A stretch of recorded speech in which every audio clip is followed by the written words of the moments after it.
something within our culture that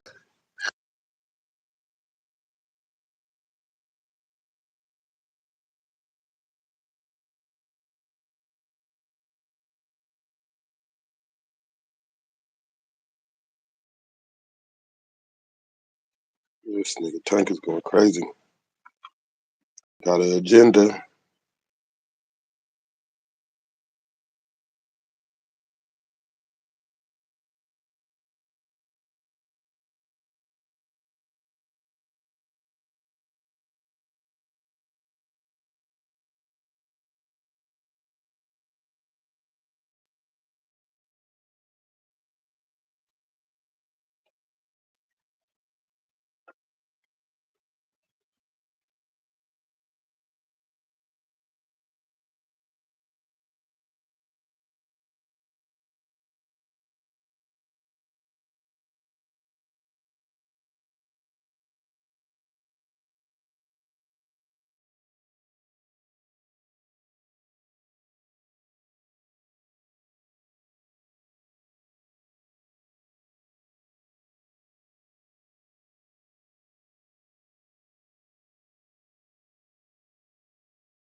What's going on with the people?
come on in. Whoa. See, this is a real Rhodes, and it just has this analog warmth. You hear how warm that is? Plugins can't do that. This is the mini mode Voyager, totally analog. Yeah, I wouldn't call it hot. It's not cold. It's more like warm. This Echoplex analog. This is so warm. I don't even use it. And check it out, man. I actually got some pretty cool digital delay. Yeah, man. Come on in. Whoa. See, this is a real Rhodes, and it just has this analog warmth. You hear how warm that is? Plugins can't do that. This is the mini mode Voyager, totally analog. Yeah, I wouldn't call it hot.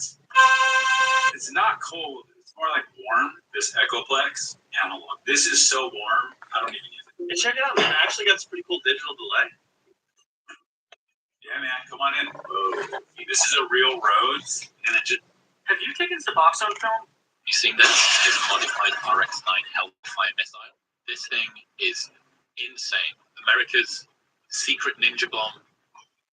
So there's no explosive in the front of it. It gets deployed using an existing platform. But rather than having an explosive payload, 6 razor-sharp swords come out the side of it and just turn human flesh into smoothies. Look at what it does to a car.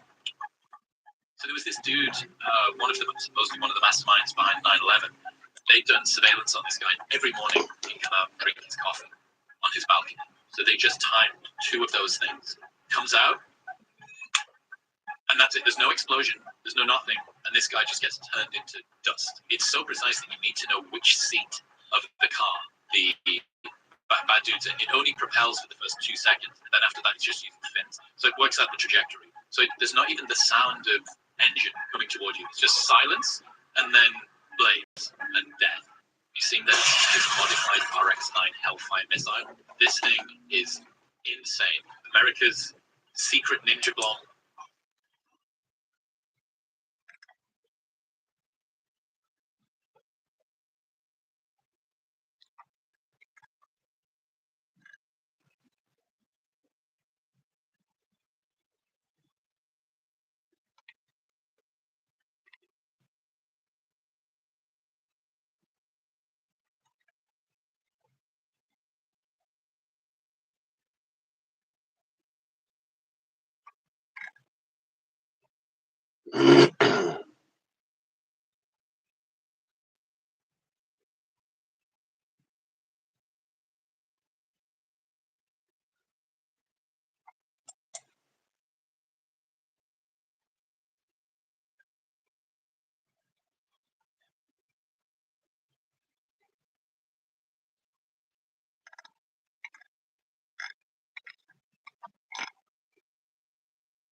Don't lie, feel my bricks and make it seem like I'm tripping.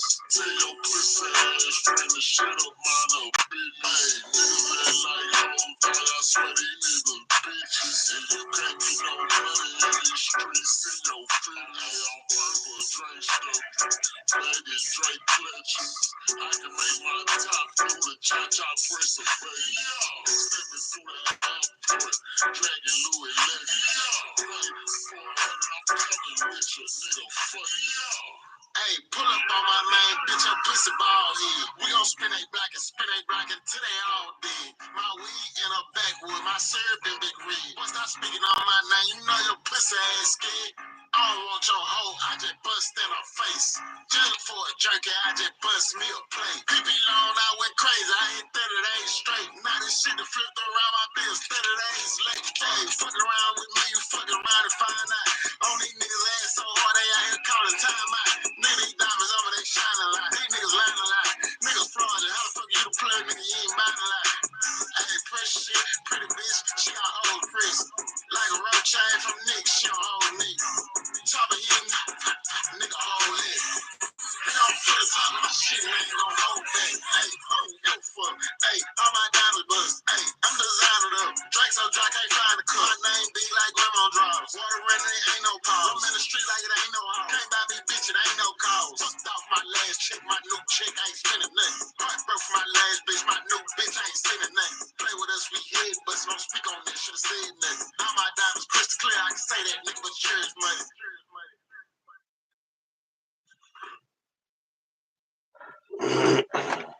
Get more for your business with Microsoft.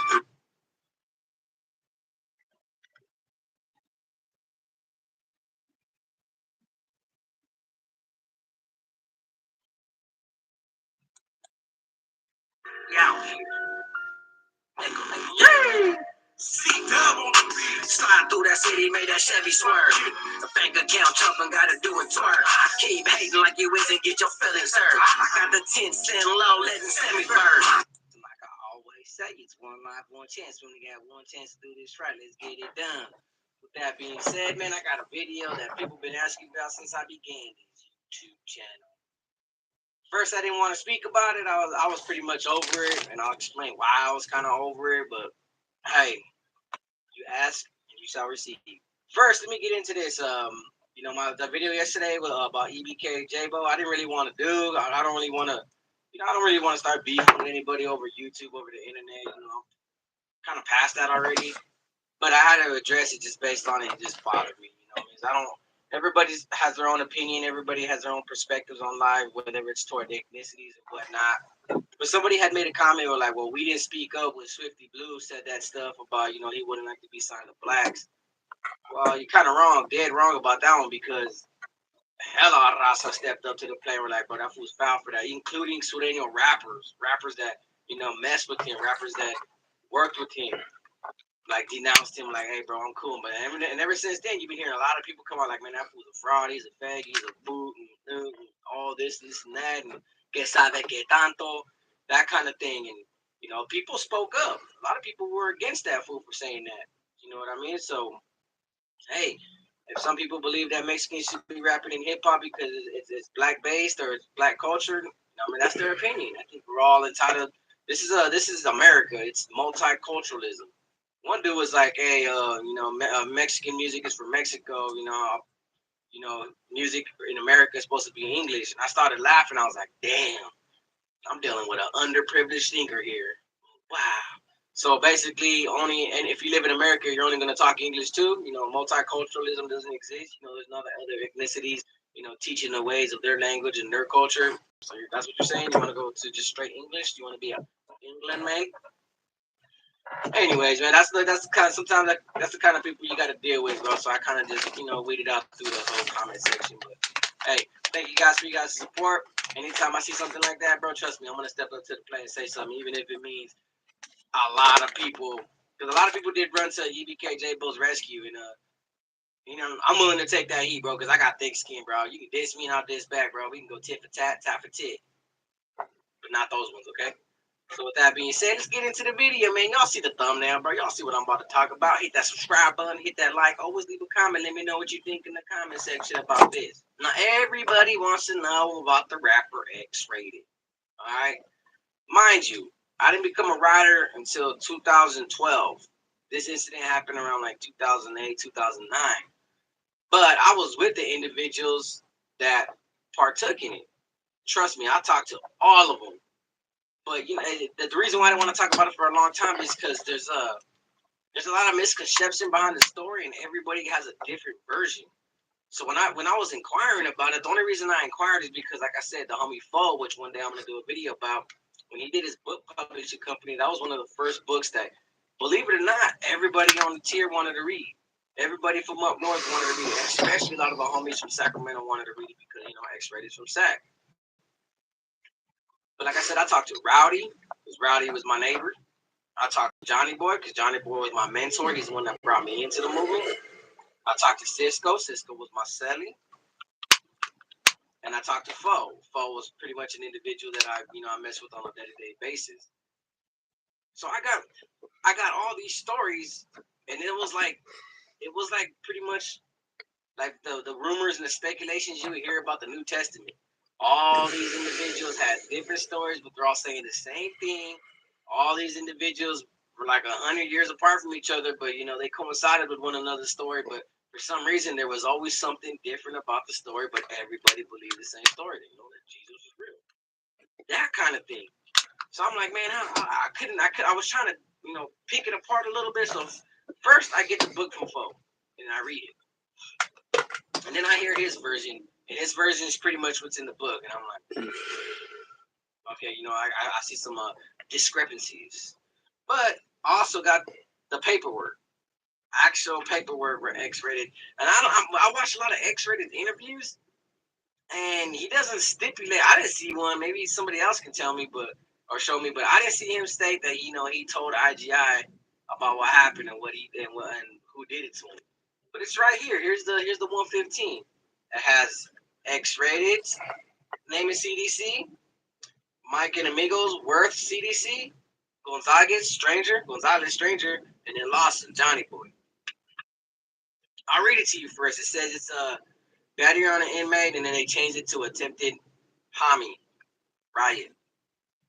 And it says on Friday, March 19, 2010, at approximately 14:54 hours, I heard an institutional radio. Facility A requested coded 2 or 3 responders from Facility B an emergency response vehicle to the facility. Upon arrival to CTC, I was informed inmate Brown, K17737, had been the victim of a battery. I identified Brown and photographed him and the injuries sustained. Brown sustaining injuries to his chest, shoulders, left arm, back, and his head. The injuries Brown sustained appear to be from a stabbing type and slicing type weapons. Brown spontaneously, it's right here, stated that it was the Northern Riders who stabbed him. I asked Brown if he could possibly identify the inmate who assaulted him. Brown stated it was Worth, identified as inmate Worth T76856, and his cellie identified as inmate Gonzalez P62116. Brown continued to state it was also an inmate next door to them in 204. They called him Johnny, identified as the homie Lawson F65677. I collected the following evidence from Brown: 1 pair of blue denim jeans and a black belt, 1 gold color chain, 1 silver coloring ring, 1 DKNY wristwatch, and 1 pearl-colored religious necklace. I submitted the evidence and collections from Brown into level 3 evidence and all the photographs into the investigative service unit, ISU, which is pretty much like IGI, the black patches kind of thing. It's right here. It's right here. All right, just want to point that out there. So, from Fo's perspective, he said that X-Rated at the time was doing bad, that homeboy couldn't really much get a hold of a cell phone, and that he was looking for an avenue to put music out there. But he didn't have a studio or nothing. He didn't have nothing to record. Found it hard to believe when that man's a high-profile rap figure, and he made a lot of money. And I guess Fo had this boombox connected to these headphones, connected to this, some way, somehow, some crafty Inspector Gadget kind of way, was able to record their voices on this boombox. So he tells X-Rated, "Hey man, you know, you want to move in? We can make a CD together." The purpose that Fo wanted to do the CD was because, you know, our movement only had been up and running for 8 years. We wanted to start putting music out there, start infiltrate the music industry, and get should I say, a compilation out there for the homeboys so the homies on the streets could slap some. Not a bad idea. He said that X-Rated agreed to it and then moved in. And they pretty much said that every time X-Rated would come home from work, they would have like studio sessions. They'd make beat. They were recording on regular beats, but X-Rated said he was gonna have his producer that had a expensive studio equipment, was gonna fix the voices and everything else and put them on new beats, and it was gonna be a collaboration.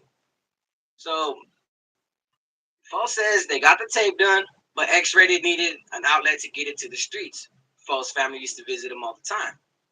Now, that was the part that kind of got me, because X-Rated had I guess he had a girl that everybody said looked like a trainee, would come visit him. I think he even paid for her to get, you know, the implants. Always visiting him, so I think he had his own outlet to get the tapes out. So I don't know why he would use Fo to get it out, but this is Fo's story. This is what I'm telling you. So Fo takes him to his family. Family gets the tapes. Tapes are delivered to an X-Rated producer, and the X-Rated producer does what he has to do. Fo said that all the verses that the compas and he did on X-Rated's album were taken off, and X-Rated continued with the project without him. And that's when they said once they were done recording, X-Rated asked to move out. And that's when we heard about that. That's when Fo was heard about that X-Rated that did that, and X-Rated was ignoring him, telling him to stop talking to him, making his homies tell him to stop approaching him, you know, this and that. So Fo said he felt played. He moved in with Stranger and told Stranger, "Hey, my boy, you know, we got to get rid of this dude, man. Let's blast this fool." But Fo wasn't a compa just yet. He wasn't. Stranger was. So Stranger being basically not saying, I don't want to say he had influence, but he had the homies' ears on the yard, but he didn't have the majority vote. So he made it seem, he portrayed the story, and he portrayed the argument that, you know, they were feeling they got burned, this fool owes them money, this and that, and which encouraged the homies to say, you know what, let's go to war with them. It's all good. You know, that fool owes the homie money, let's go. You know, obviously we're gonna defend our brothers back, you know, say, if you wanna go to war, brothers, go to war, but we got your back, bro. We ain't tripping on this yard. We're gonna come back. That's pretty much the mentality sometimes. So they go to yard and they blast him. Tow him up. You know, X-Rated says, you know, he was still standing. In the video shows he was still standing.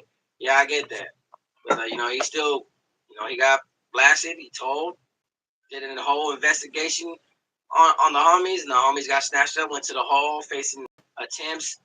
You know, attempts and shoot term program, that's a long time.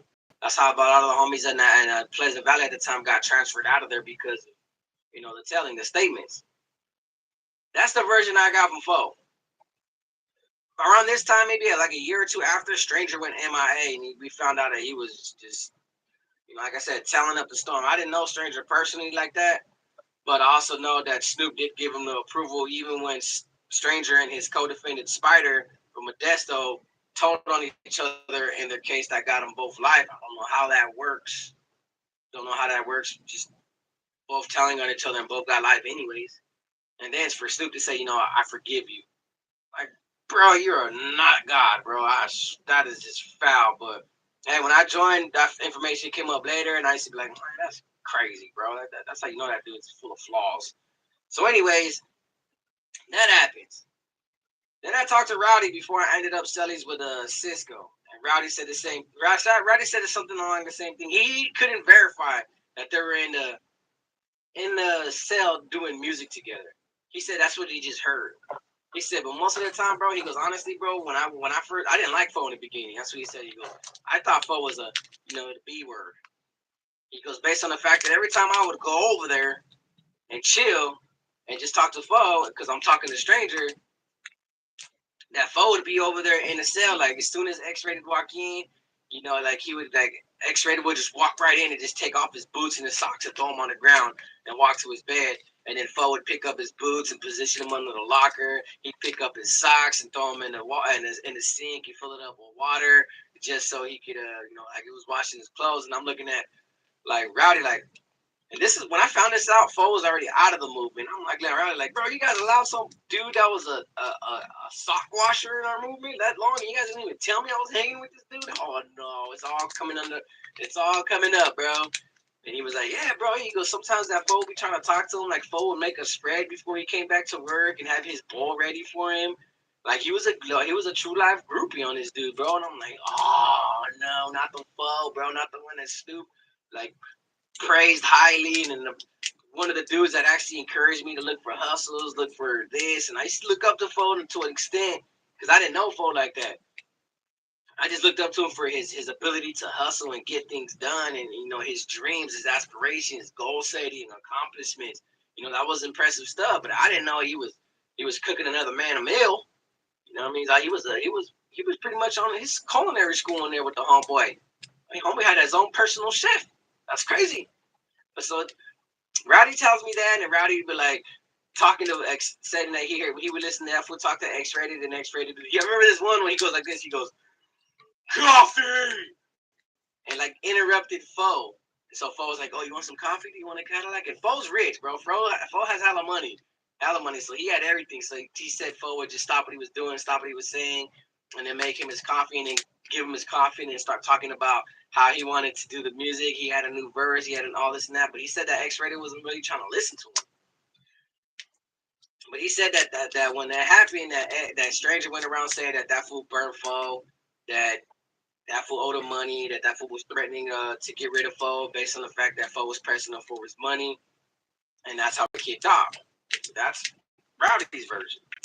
Then I sell up with Cisco. I'm like, all right, and Cisco, he's a goon. That's my boy. I mean, we're not on the same page right now. We're conflicts because, he still loves Snoop. Me, I'm against Snoop. But, at the end of the day, I did like a few batteries that boy. Me and that fool have the same amount of batteries. I think he has like 15 or 16. I had like 13 or 14. So he was up on me a lot. But we did one together because we had the most on the yard for the homeboys of knocking dudes out. So he actually did a interview with Gunner, and he tells his story. So when I get in the cell with him, we had just did the battery, and he tells me like this. He's like, bro, I used to kick it with X-Rated in the kitchen. We used to cook together. We used to work with him. He said, but Fo was acting like a groupie. Fo was like, I'm from SAC, bro. He was trying to collab, make music. Cisco didn't really tell me about the music part. Cisco just told me that fool was always asking questions to X-Rated, and X-Rated didn't like it. Now, from X-Rated's version, X-Rated said that he found paperwork, that he had his people investigate him on the streets, look up his case, and found out that he was telling, which Fo didn't tell. Stranger told. And I guess he was trying to he approached Cisco and them like, hey, bro, you want to make a couple $100? And Cisco was like, yeah, well, what's up? He goes, man, I want you to get rid of this fool Fo, man. He's bugging me with the woo. I got some paperwork on him, but I give you $500 to get this dude off the yard. So Cisco was like, hey, we'll make a quick $500. Just knock this fool out. Hell yeah, I'll do it. And that's when he went and told all the compas, and he told Stranger, like, bro, I can make him double it, man. 500 for me, 500 for the individual to get rid of this dude. We knock this fool out, bro. He ain't nobody. He just kicks it with the compas. Well, that's when Stranger went back and told Fo, and since Stranger was close with Fo after Fo moved out of X-Rated cell, Fo was like, nah, man, let's whack him. And Stranger got pumped up and said, let's whack him. They want to be known for whacking X-Rated, this high-profile rap figure. And when they came out and they whacked him, that's when Cisco, Johnny Boy, and Rowdy had to jump in amongst other compas and go at it with the blacks. But that was Cisco's point. I'm just breaking it down. There's more details into it. I'm just not going to get into all the details because that's a lot. It's been a year since I remember the story. But that's when I was talking to Cisco. I was like, oh, so you're going to knock him down just to get paid? And he was like, yeah. He goes, man, come on, 500 for we could have made an easy 1,500. I'm knocking the fool out like in 2 minutes, but we didn't care about that fool. That fool wasn't nobody. He was just on the homie's nuts.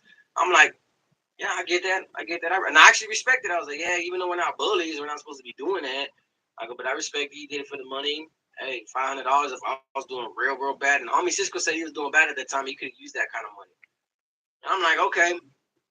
Then I started hearing the X-Rated interviews, and he was just talking about it. Then I heard the telephone game about, Terry, Stranger. That's been a known fact. But see, the thing about it is, and I'm not trying to speak highly on the dude. Yeah, he told on his co-defendants, but Stranger was known for putting it down. But I think that was probably like his reasons of redemption. Like he was just trying to look like the hardest, and since he had live, he had nothing to lose, so he was always whacking everybody.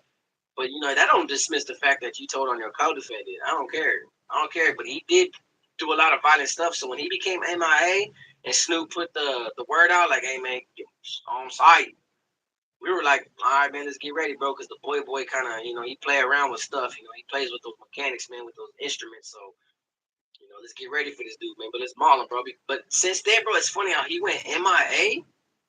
And not every time somebody would arrive from a different prison, we'd ask about, and there were so many prisons that people came off the bus from. We'd ask, "Hey man, was Terry there? Was Stranger there?"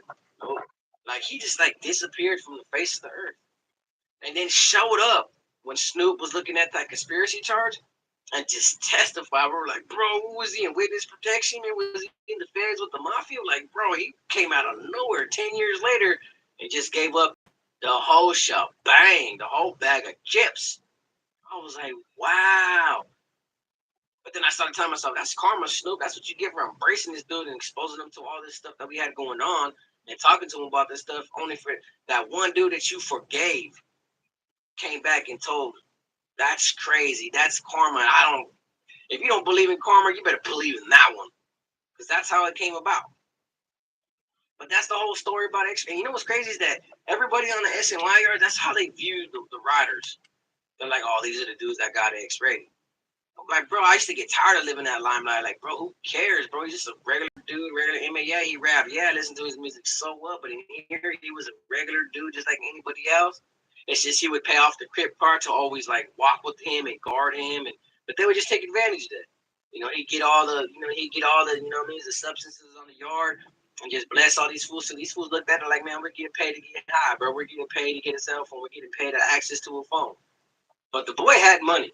The boy really had money and he had connects. And I remember there was always, when I was in Pleasant Valley with Johnny Boy, and then when I was in Kern Valley with Johnny Boy, it was like wherever I was at with Johnny Boy, there was always a cop that knew about that situation, and they'll go up to his door, knock on his door, and be like, "Hey, bro, X-rated sends his regards. X-rated said, what's up, bro?" And Johnny Boy would just laugh. I'm like, "Bro, that's what you're known for, huh? You knock down the mighty X factor."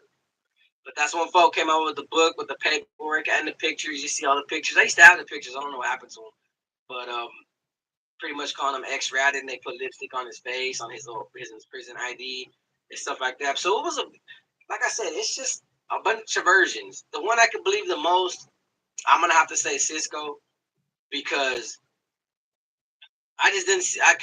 Nobody can really validate that the homie was in the cell doing music. Even for the compas that I talked to that were just part of it, couldn't really say like they weren't present when their fools were rapping. They weren't present when it was going on, when they were in their studio, all this studio time that folks said that they would come in and they'd be like five compas rapping with an X and the X be on the beat, that kind of thing. And in my head, I'm like, bro, that's how that dude's been able to make so much music, is because he's always had money and access to a clap. So I don't see why he would have to record on a boombox with headphones to use as a microphone and these plugins, and then have you send it out. It just didn't make sense to me.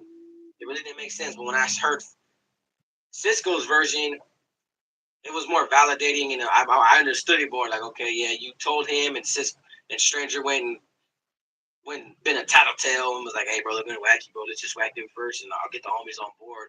It caused the homies to lose that yard temporarily. So that's the story. This is the paperwork. I didn't want to tell it. I don't want to go on. I'm never gonna be the type to say, "Hey, man, somebody's telling it and I have the paperwork." Unless I know for sure and I read it, then I'll stick by it. But here's the paperwork in case you guys want to know. There's his name is CDC right there. I mean, says it right here. So just thought I'd share that with you guys, man. Everybody asked for that story. I really want to have a positive message behind it because it's just a story that people wanted to know. That being said, I have a video dropping later on today, man. Like I always say, it's one life, one chance. We got one chance to do this right. Let's get it done.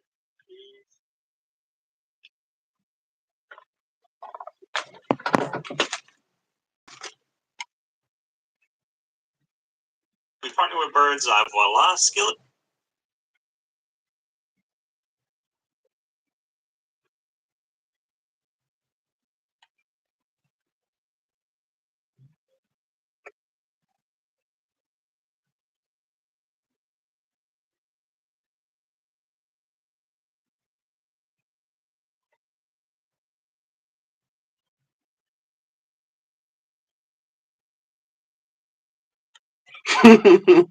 I'm a little disappointed where I'm at right now. Oh shit. Right now, if the song drop, if it's not a hit, I'm like, damn, why it's not a hit, bro?